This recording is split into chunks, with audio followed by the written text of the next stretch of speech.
ಹೊಟ್ಟೆ ಕಿಚ್ಚಿನ ವಿಪಕ್ಷಗಳಿಗೆ ಸಿದ್ದು ಗುದ್ದು. ಇವರು ಟೀಕೆ ಮಾಡ್ಲಿಕ್ಕೆ ಟೀಕೆ ಮಾಡ್ತಾರೆ. ಏನಿಲ್ಲ ಅಂದವರ ತಲೆಯಲ್ಲಿ ಏನೂ ಇಲ್ಲ. 3,71,383 ಕೋಟಿ ಏನಿಲ್ಲ ಅಂದ್ರೆ ಅವ್ರ ತಲೆಯಲ್ಲಿ ಏನೂ ಇಲ್ಲ ಅಂತ ಆಯ್ತು. ಬಜೆಟ್ ನಂತರ ಬಿಜೆಪಿಗೆ ಸಿದ್ದು ಬಿಸಿ ಕಜ್ಜಾಯ. ಹೊಟ್ಟೆ ಕಿಚ್ಚು. ಇದು ಅಂತಿಂತ ಹೊಟ್ಟೆ ಕಿಚ್ಚಲ್ಲ.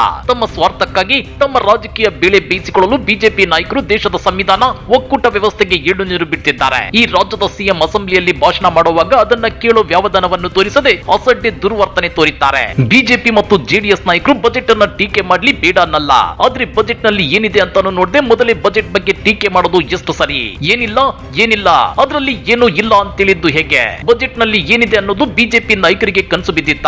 ಬಿಜೆಪಿ ನಾಯಕರ ಈ ವರ್ತನೆಗೆ ಸಿಎಂ ಸಿದ್ದರಾಮಯ್ಯ ಪ್ರೆಸ್ ಮೀಟ್ ಮಾಡಿ ತಿರುಗೇಟನ್ನ ಕೊಟ್ಟಿದ್ದಾರೆ. ಹಾಗಾದ್ರೆ ಸಿಎಂ ಸಿದ್ದರಾಮಯ್ಯ ಕೊಟ್ಟ ತಿರುಗೇಟು ಹೇಗಿತ್ತು ಗೊತ್ತಾ? ಅದನ್ನ ಡೀಟೇಲ್ ಆಗಿ ತೋರಿಸ್ತೀವಿ. ಆದ್ರೆ ಅದಕ್ಕಿಂತ ಮೊದಲು ನಮ್ಮ ಚಾನೆಲ್ ಅನ್ನು ಸಬ್ಸ್ಕ್ರೈಬ್ ಮಾಡ್ಕೊಳ್ಳಿ. ಹಾಗೇನೇ ಪಕ್ಕದಲ್ಲಿರೋ ಬೆಲ್ ಬಟನ್ ಅನ್ನು ಪ್ರೆಸ್ ಮಾಡಿ. ಈ ಸಲ 3,71,183 ಕೋಟಿ ರೂಪಾಯಿ ಬಜೆಟ್ ಮಂಡಿಸಿದ್ದಾರೆ. ಈ ಬಜೆಟ್ ಕಳೆದ ಬಜೆಟ್ ಗಿಂತ 46,636 ಕೋಟಿ ರೂಪಾಯಿ ಗಾತ್ರವನ್ನ ಹೆಚ್ಚಿಸಿಕೊಂಡಿದೆ.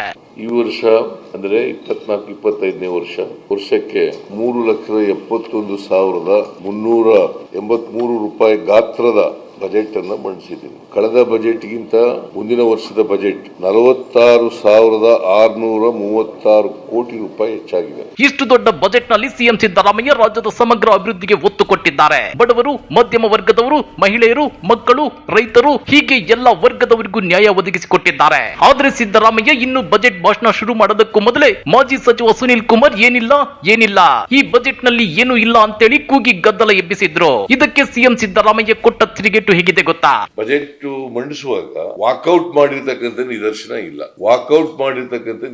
ಇಲ್ಲ. ನಾ ಇನ್ನೂ ಬಜೆಟ್ ಸ್ಪೀಚ್ ಓದ್ಲಿಕ್ಕೆ ಪ್ರಾರಂಭ ಮಾಡ್ತಿದ್ದಾಗಲೇ ನಾನು ಸುನೀಲ್ ಅವರು ಏನಿಲ್ಲ 3,71,383 ಕೋಟಿ ಏನಿಲ್ಲ ಅಂದ್ರೆ ಅವ್ರ ತಲೆಯಲ್ಲಿ ಏನೂ ಇಲ್ಲ ಅಂತ ಆಯ್ತು.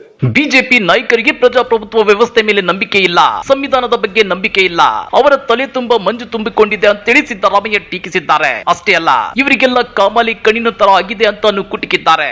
ಅವರಿಗೆ ಸಂಸದೀಯ ವ್ಯವಸ್ಥೆಯಲ್ಲಿ ನಂಬಿಕೆ ಇಲ್ಲ, ಪ್ರಜಾಪ್ರಭುತ್ವ ವ್ಯವಸ್ಥೆಯಲ್ಲಿ ನಂಬಿಕೆ ಇಲ್ಲ, ಸಂವಿಧಾನ ವ್ಯವಸ್ಥೆಯಲ್ಲಿ ನಂಬಿಕೆ ಇಲ್ಲ. ಅವ್ರ ತಲೆ ತುಂಬಾ ರಾಜಕೀಯ ಮಂಜು ಆಗ್ಬಿಟ್ಟದೆ. ಅವ್ರಿಗೆ ಈ ಹೇಗಿದೆ ಅಂತಂದ್ರೆ ಈ ಕಾಮಾಲೆ ರೋಗದವ್ರಿಗೆ ಕಾಣದೆಲ್ಲ ಹಳದಿಯಾಗಿ ಕಾಣಿಸುತ್ತೆ, ಆ ತರ ಆಗ್ಬಿಟ್ಟದೆ ಅವ್ರಿಗೆ. ಪಾಪ ರಾಜಕೀಯ ಮಾಡ್ಲಿ ಬೇಡ ಅಂತ ಹೇಳಲ್ಲ ನಾನು, ರಾಜಕೀಯ ಮಾಡ್ಲಿಕ್ಕೆ ಬೇಡ ಅಂತ ಹೇಳಲ್ಲ, ರಾಜಕೀಯವಾಗಿ ಹೇಳಿಕೆಗಳು ಕೊಡಬೇಡಿ ಅಂತ ಹೇಳಲ್ಲ. ಆದ್ರೆ ಯಾವುದೇ ಟೀಕೆಗಳು ಆರೋಪಗಳು ಆರೋಗ್ಯಕರವಾಗಿವೆ. ಪ್ರಜಾಪ್ರಭುತ್ವ ವ್ಯವಸ್ಥೆನಲ್ಲಿ ಇವರು ಟೀಕೆ ಮಾಡ್ಲಿಕ್ಕೆ ಟೀಕೆ ಮಾಡ್ತಾರೆ. ಇಷ್ಟಕ್ಕೆ ನಿಲ್ಲದ ಸಿಎಂ ಸಿದ್ದರಾಮಯ್ಯನವರು ಬಜೆಟ್ ಭಾಷಣವನ್ನ ಕೇಳಿ ಟೀಕೆ ಮಾಡಬೇಕಿತ್ತು. ಆದ್ರೆ ಬಿಜೆಪಿಯವರು ಬಜೆಟ್ ಭಾಷಣ ಶುರು ಮಾಡ್ತಿದ್ದಂತೆ ಏನಿಲ್ಲ ಬಜೆಟ್ ನಲ್ಲಿ ಏನು ಇಲ್ಲ ಅಂತೇಳಿ ಕೂಗಿದ್ರು. ಆಮೇಲೆ ಬೋರ್ಡ್ ಗಳನ್ನ ಹಿಡ್ಕೊಂಡು ಬಂದಿದ್ದಾರೆ. ಅಂದ್ರೆ ಬಜೆಟ್ ಭಾಷಣ ಕೇಳಬಾರ್ದು ಅಂತಾನೆ ಪ್ರೀ ಪ್ಲಾನ್ ಮಾಡ್ಕೊಂಡು ಬಂದಿರೋದು ಇಲ್ಲಿ ಕನ್ಫರ್ಮ್ ಆದಂತಾಗಿದೆ ಅಂತೇಳಿ ಸಿದ್ದರಾಮಯ್ಯ ವಾಗ್ದಾಳಿ ನಡೆಸಿದ್ದಾರೆ. ಈಗ ನೀವು ನೋಡಿದ್ರಲ್ಲ, ವಿರೋಧ ಪಕ್ಷದವರು ಏನಿಲ್ಲ ಅಂತ ಶುರು ಮಾಡಿದ್ರು ನಮ್ಮ ಮೊದಲನೇ ಸೆಂಟೆನ್ಸ್ ಓದುವಾಗ್ನಿಂದಲೇ. ಆಮೇಲೆ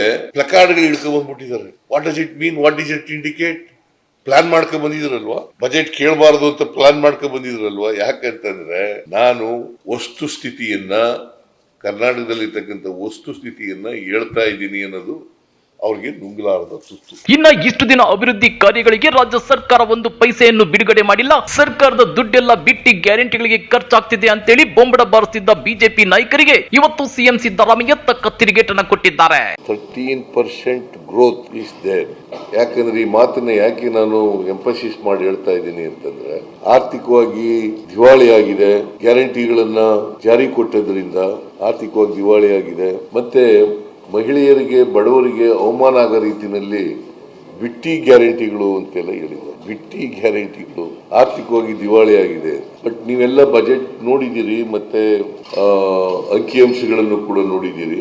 ನಾವು ಈ ವರ್ಷ 36,000 ಕೋಟಿ ರೂಪಾಯಿಗಳ ಗ್ಯಾರಂಟಿ ಯೋಜನೆಗಳಿಗೆ ಕೊಟ್ಟಿದ್ರು ಕೂಡ ಅಭಿವೃದ್ಧಿ ಕೆಲಸಗಳಿಗೂ ಕೂಡ ದುಡ್ಡನ್ನ ಕೊಟ್ಟಿದ್ದೀವಿ. ಕೇಂದ್ರ ಸರ್ಕಾರ ಇಲ್ಲಿಯವರೆಗೆ 1 ರೂಪಾಯಿ ಕೊಟ್ಟಿಲ್ಲ. ನಾವು ಸುಳ್ಳು ಬರೆದು ಕೊಟ್ರೆ ರಾಜ್ಯಪಾಲರು ಓದುತ್ತಿದ್ರ. ಬಜೆಟ್ ಕೇಳೋದಕ್ಕಾಗದೆ ವಿಲ ಒದ್ದಾಡಿ ಎದ್ದೋದ್ರು. ಕೋಲೆ ಬಸವನ್ ತರ ತಲೆ ಅಲ್ಲಾಡಿಸ್ತಾರೆ. ಕರ್ನಾಟಕಕ್ಕೆ ಅನ್ಯಾಯ ಆಗಿದೆ ಅಂತೇಳಿ ಕೇಂದ್ರಕ್ಕೆ ಕೇಳಲ್ಲ. ಪಾರ್ಲಿಮೆಂಟ್ ನಲ್ಲಿ ಯಾವತ್ತಾದ್ರೂ ಮಾತನಾಡಿದ್ದಾರ? ಇವರು ಎಂಪಿಗಳಾಗೋದಕ್ಕೆ ನಾಲಾಯಕ್ ಅಂತೇಳಿ ಕರ್ನಾಟಕ ಬಿಜೆಪಿ ಸಂಸದರ ವಿರುದ್ಧ ಸಿಎಂ ಸಿದ್ದರಾಮಯ್ಯ ವಾಗ್ದಾಳಿ ನಡೆಸಿದ್ದಾರೆ. ಕೋಲೆ ಬಸವನ್ ತರ ತಲೆ ಅಲ್ಲಾಡಿಸ್ತೇನೆ, ಅಲ್ಲಿ ಕೇಳಬೇಕಾಗಿತ್ತು ಪಾರ್ಲಿಮೆಂಟ್ ನಲ್ಲಿ. ನಾನು ಇವ್ರು ನೋಡಿದೆ ಟಿವಿನಲ್ಲಿ, ಕೋಲಾರದ MP ಯಾರು ಸ್ವಾಮಿ ಯಾವತ್ತಾರು ಒಂದಿನ ಬಾಯ್ಬಿಟ್ಟಿದಾರ ಕರ್ನಾಟಕ ಅನ್ಯಾಯ ಆಯ್ತು ಅಂತ? ಯಾವತ್ತಾರು ಹೋಗ್ಲಿ, ನೀವು ಇಷ್ಟು ಕೊಟ್ಟಿದ್ದೀರಿ ಅಂತಾರು ಹೇಳಿದಾರ?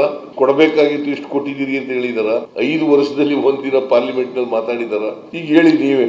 ಅವರು MP ಆಗ್ಲಿಕ್ಕೆ ಲಾಯಕ ನಾಲಾಯಕ? ಇವರು ಒಂದು ದಿನ ಬಾಯಿ ಬಿಡ್ಲಿಲ್ಲ. ಒಂದು ರೀತಿ ಕೇಂದ್ರ ಸರ್ಕಾರದಿಂದ ನ್ಯಾಯಯುತವಾಗಿ ಬರಬೇಕಾದ್ರೆ ಕೇಳಕ್ಕೂ ಇವ್ರಿಗೆ ಆಗ್ಲಿಲ್ಲ ಅಂತಂದ್ರೆ ವಾಟ್ ಇಟ್ ಇಂಡಿಕೇಟ್ಸ್? ಹಾಗಾದ್ರೆ ರಾಜ್ಯ ಬಿಜೆಪಿ ಮತ್ತು ಜೆಡಿಎಸ್ ನಾಯಕರಿಗೆ ಸಿದ್ದು ಬಜೆಟ್ ಹೊಟ್ಟೆಯಲ್ಲಿ ಬೆಂಕಿ ಹಚ್ಚಿದಂತಾಗಿದೆಯಾ? ಹೊಟ್ಟೆ ಕಿಚ್ಚಿನಿಂದ ವಿಪಕ್ಷಗಳು ವಿಲ ಒದ್ದಾಡುತ್ತಿವೆಯಾ? ಸಿದ್ದು ವಾಗ್ದಾಳಿಯ ಬಗ್ಗೆ ನೀವೇನಂತೀರಾ? ಕಮೆಂಟ್ ಮಾಡಿ, ವಿಡಿಯೋ ಲೈಕ್ ಮಾಡಿ, ಶೇರ್ ಮಾಡಿ. ಇಂಥ ಮತ್ತಷ್ಟು ರೋಚಕ ರಾಜಕೀಯ ಸುದ್ದಿಗಳನ್ನ ಮಿಸ್ ಮಾಡದೆ ನೋಡ್ಬೇಕು ಅಂದ್ರೆ ನಮ್ಮ ಯೂಟ್ಯೂಬ್ ಚಾನಲ್ ಅನ್ನ ಸಬ್ಸ್ಕ್ರೈಬ್ ಮಾಡ್ಕೊಳ್ಳಿ.